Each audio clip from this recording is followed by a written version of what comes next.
Bapak dan Ibu yang dikasihi Tuhan, sekali lagi bacaan terambil dari Perjanjian Lama, yaitu dari Habakuk 1 ayat 12 sampai dengan ayat 17.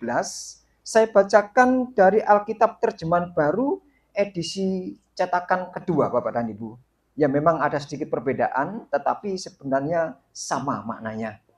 Saya ulangi bacaan dari Habakuk 1 ayat 12 sampai dengan 17. Saya bacakan untuk kita semua, demikian bunyinya. Di manakah keadilan Tuhan?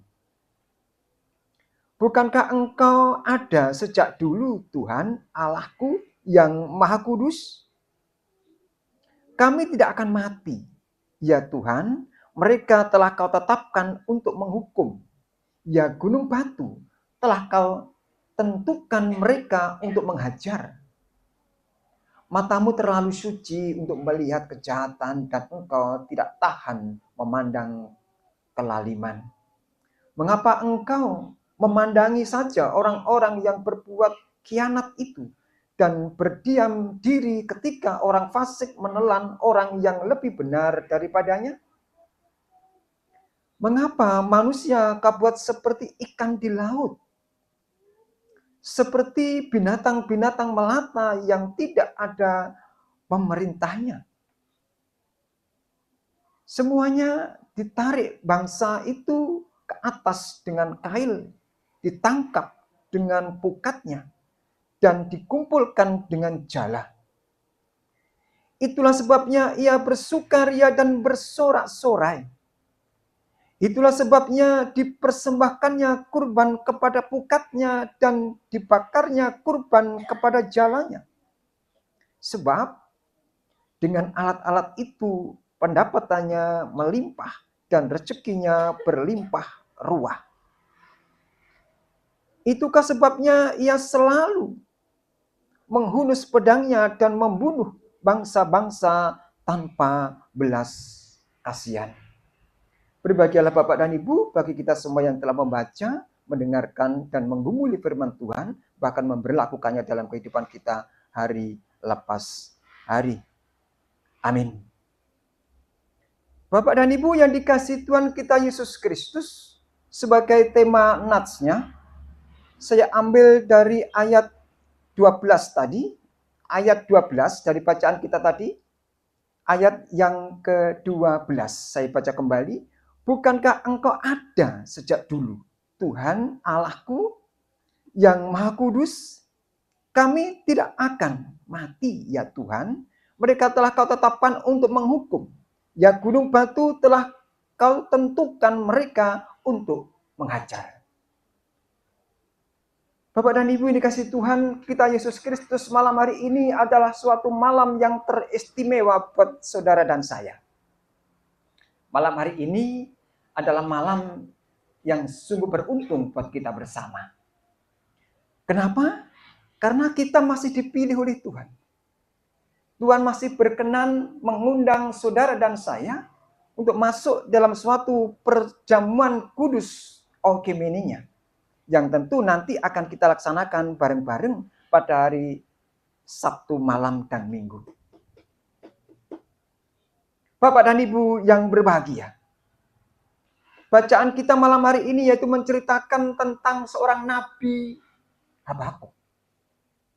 Bapak dan Ibu, Nabi Habakuk ini nabi yang istimewa, boleh saya katakan begitu. Nabi Habakuk ini adalah nabi yang lain daripada yang lain. Nabi Habakuk ini nabi yang bukan hanya menyampaikan kehendak Tuhan kepada umat pilihannya.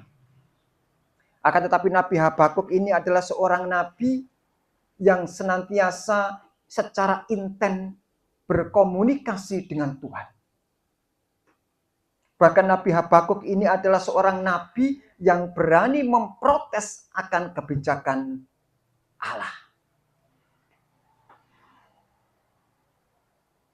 Sebetulnya Bapak dan Ibu, bacaan kita ini akan menjadi lengkap kalau kita baca dari Habakuk 1 ayat 2 sampai ayat 17. Karena antara ayat demi ayat ini berkaitan, Bapak dan Ibu. Ayat 2 sampai ayat 4. Kalau kita tarik lagi ke atas, itu menyampaikan suatu keluhan Nabi Habakuk. Kemudian di ayat 5 sampai dengan ayat 11, itu Allah menjawab dari keluhan seorang Nabi Habakuk. Kemudian di ayat 12 sampai dengan ayat 17, itu Nabi Habakuk memprotes kebijaksanaan Tuhan. Mempertanyakan.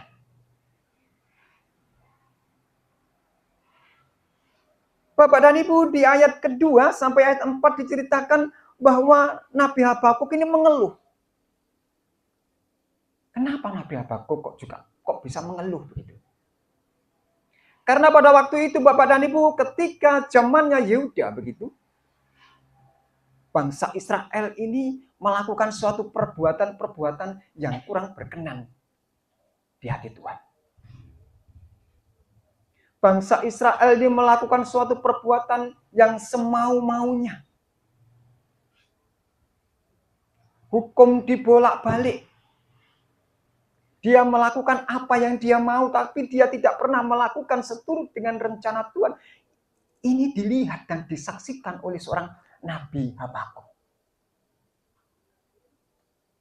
Sehingga Nabi Habakuk ini mengeluh. Tuhan, kenapa? Bangsa yang kau pilih, bangsa yang kau berkati ini, kau biarkan begitu saja melakukan kelaliman. Bangsa yang telah kau pilih ini, kau biarkan begitu saja melakukan ketidakadilan yang terjadi di zaman itu. Zaman Yehuda. Nabi Habakuk melihat dengan mata kepalanya sendiri bahwa di zaman itu terjadi suatu kelaliman yang luar biasa. Hukum dibolak-balik, yang salah dibenarkan, yang benar disalahkan. Ini terjadi Bapak dan Ibu. Bukan saat ini saja. Zaman Nabi Habakuk ini sudah terjadi. Sehingga kalau sudah keadilan ini tidak lagi menunjukkan rasa adilnya, apa yang terjadi? Kehidupan manusia menjadi carut-marut. Bila seseorang sudah tidak lagi mendengarkan perintah Tuhannya, apa yang terjadi? Kehidupan manusia akhirnya saling membenci. Bila orang yang dipilih oleh Allah Bapa tidak lagi mendengarkan perintahnya, apa yang terjadi? Manusia saling menfitnah. Tidak ada lagi kedamaian di dalam hidupnya. Ini dirasakan Nabi Habakuk kala itu sehingga dia mengeluh. Anehnya Bapak dan Ibu, keluhan Nabi Habakuk ini dijawab oleh Tuhan di dalam bacaan ayat 5 sampai dengan 11. Bukan Tuhan alih-alih mengangkat harkat dan martabat bangsa Israel waktu itu agar terlepas dari beban, agar terlepas dari carut-marut pemerintahannya. Bukan.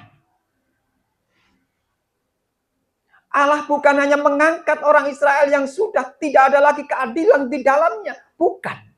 Akan tetapi justru Allah menyuruh orang-orang Kasdim yang terkenal begitu ganasnya luar biasa, yang terkenal beringasnya luar biasa, untuk justru menghantam dan menghakimi orang-orang Israel. Ada apa ini? Padahal kalau kita ingat Bapak dan Ibu, orang Israel ini adalah orang-orang dipilih Tuhan. Orang-orang yang digadang-gadang menjadi orang yang diberkati oleh Tuhan. Orang yang dipilih dan diangkat. Karena di sana akan lahir seorang Yesus Kristus. Akan tetapi kenapa? Justru Tuhan tidak mengangkat orang Israel yang kehidupannya carut mengarut, yang kehidupannya penuh dengan kelaliman, akan tetapi justru menyuruh orang-orang Kasdim ini untuk menjajah kembali orang Israel ini. Luar biasa. Habakuk mengeluh, ya Tuhan, bangsamu yang telah kau pilih, kau biarkan seperti ini. Loh lah, kok Tuhan malah mengirim orang-orang Kasdim ini menghancurkan orang-orang Israel ini? Ada apa ini? Ada rencana apa Tuhan?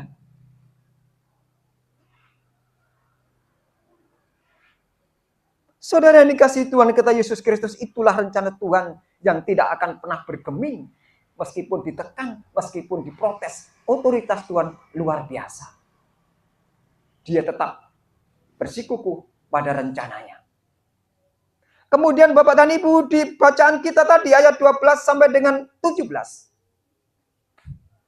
Setelah orang-orang Kasdim ini menekan bangsa Israel dengan begitu ganas dan kejamnya, Nabi Habakuk protes. Tuhan, kenapa bangsa yang telah kau pilih kok malah diberi penderitaan yang luar biasa? Kenapa? Nabi Habakuk protes, Bapak dan Ibu, kepada Allah. Karena Nabi Habakuk sepertinya sudah tidak tahan lagi melihat penderitaan umatnya. Tidak tahan lagi melihat penderitaan orang-orang Israel yang dijajah dan ditekan oleh orang-orang Kasdim. Sehingga dia protes kepada Tuhan. Tuhan, kenapa penderitaan tidak kau lepaskan dari bangsa yang kau pilih?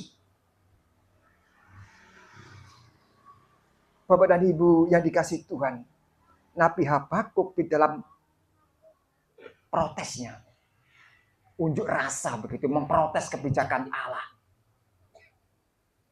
Di dalam kegundahannya, di dalam pergumulannya, Nabi Habakuk masih percaya, Bapak dan Ibu. Masih mengakui bahwa di ayat 12 dikatakan, bukankah engkau ada sejak dulu? Meskipun Nabi Habakuk memprotes kepada Allah, kan tapi Nabi Habakuk percaya bahwa Allah ada sejak dulu. Bahwa Allah ini suci dan kudus adanya. Ini yang luar biasa. Saudara yang dikasihi Tuhan kita Yesus Kristus, bagaimana dengan kita? Apakah kita juga pernah mengeluh? Apa kita pernah mengeluh, Bapak dan Ibu? Saya mau nanya, pernah mengeluh? Pernah toh. Saya juga pernah mengeluh. Pernah, itu manusiawi. Mengeluh karena apa? Ganti duit?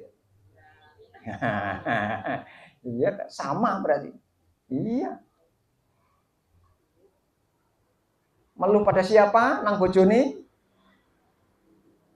Nang tonggone? Iya Kak? Ya ini manusiawi. Pengeluh. Semua orang pernah mengeluh, Bapak dan Ibu. Saya dulu juga pernah mengeluh kok. Bagaimana tidak mengeluh untuk dimakan besok aja tidak ada. Biayai sekolah anak 4. Setiap pagi ngedem duit 5.000 ping 4. 20.000 bendino. Ya toh? Bapak nih koyone 50.000 sedina, sangune 20.000, berasnya 10.000, belanjane 10.000 menentek. Nah. Golek maneh. Ya toh? Mengeluh boleh saja Bapak dan Ibu, tapi jangan sampai lemah iman. Semua kita memang harus menderita, memikul salib kok. Memikul salib harus berani menderita. Dia nembakan. Iya.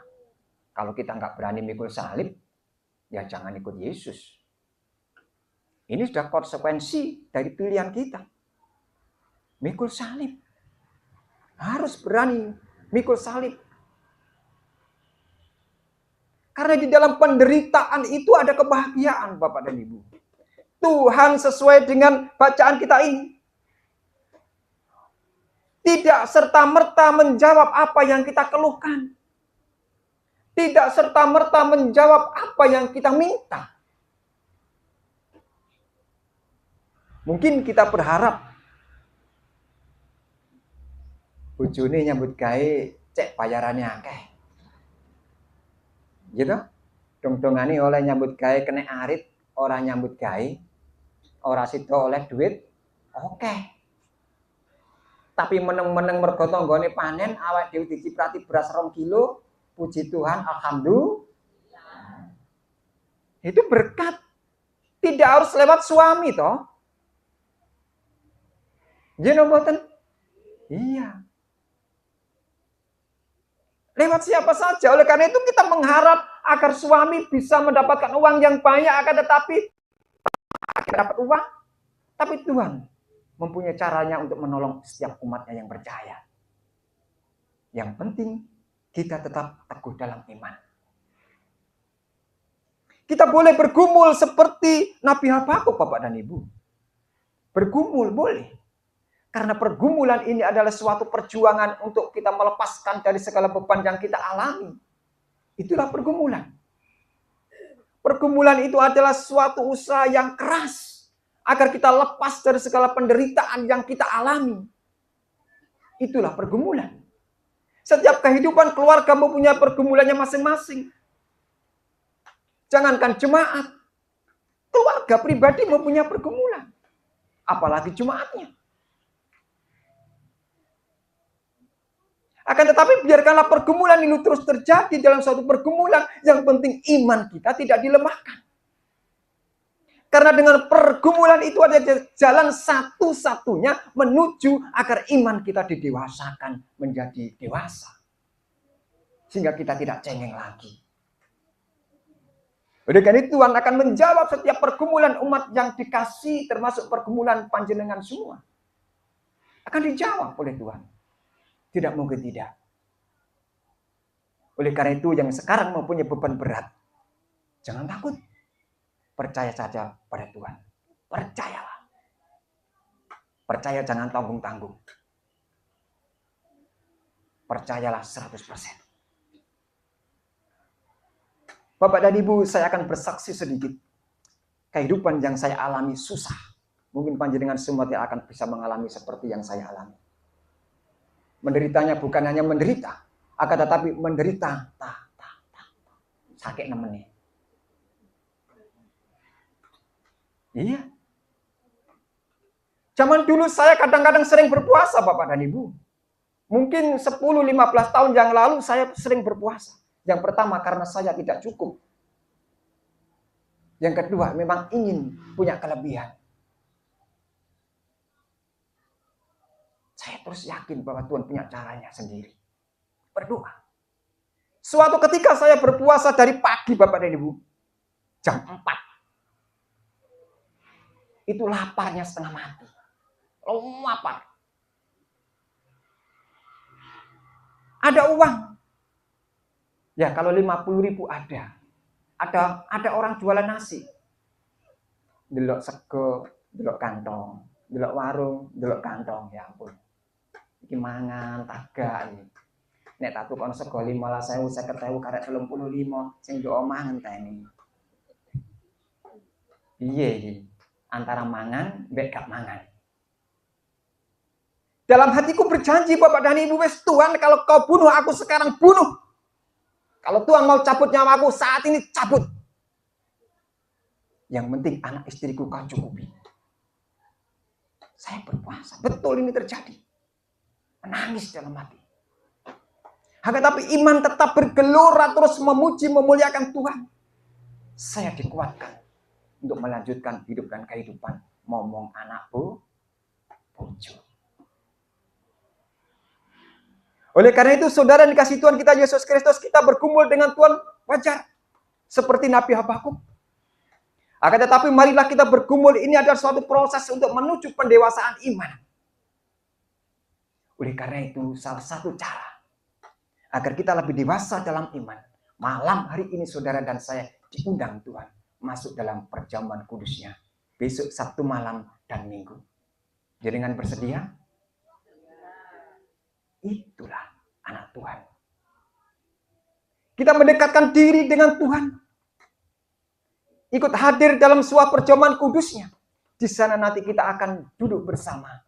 Makan roti perjamuan dan minum anggur perjamuan kudus Tuhan. Untuk mengingat bahwa perjuangan Yesus Kristus untuk mengangkat harkat dan martabat setiap orang yang percaya. Sungguh luar biasa. Oleh karena itu undangan Tuhan untuk masuk dalam perjamuan kudusnya jangan kita sia-siakan. Mari kita terus bergumul dengan Tuhan. Agar setiap langkah kita, agar setiap doa-doa kita dijawab. Meskipun tidak sekarang. Akan tapi suatu saat Tuhan akan memberikan jawaban tepat pada waktunya. Ada amin? Tuhan Yesus memberkati.